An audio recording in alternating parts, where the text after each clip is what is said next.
The Republican Party is scrambling to regroup after Senator McCain's defeat in the presidential election. A growing number of conservatives believe the GOP must return to its conservative roots to regain its political clout. Well, Tony Perkins is president of the Family Research Council. He's one of those conservatives. He's also the co-author of Personal Faith and Public Policy. And Tony Perkins joins us now from Baton Rouge, Louisiana. Thanks for being with us.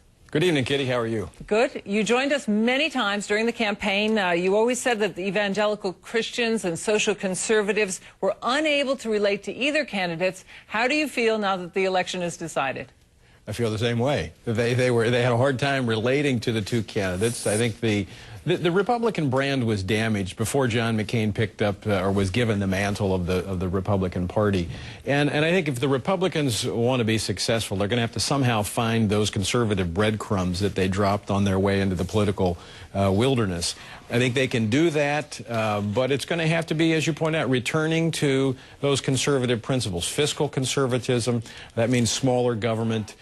Social conservatism, that means personal responsibility, and a strong military, a strong but responsible military and foreign policy. And that's not what we've seen. Mm-hmm. You know, you've just you attended a very big meeting of conservatives, conservative leaders. Grover Norquist of Americans for Tax Reform, Brent Bozell, the founder of Media Research Center, was there. Big discussion, big powwow. Was there a strategy discussed?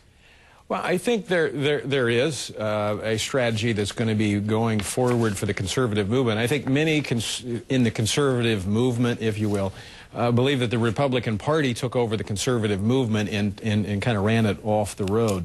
And conservatives are ready to take back control of the conservative movement. And if the Republican Party wants to be a governing party again, as it has been in the past, it's going to have to return to those conservative principles. Look, America is a center-right nation. Barack Obama and the policies that he reflects are not reflective of the nation. I think he offered, you know, what he called change, and I think Americans were ready for change. The Republicans have not governed well, and America was looking for a new path, and Barack Obama offered that. Now, his success is going to depend on whether or not he can govern as a moderate, as he campaigned, or if he's going to be a liberal, as his record would indicate.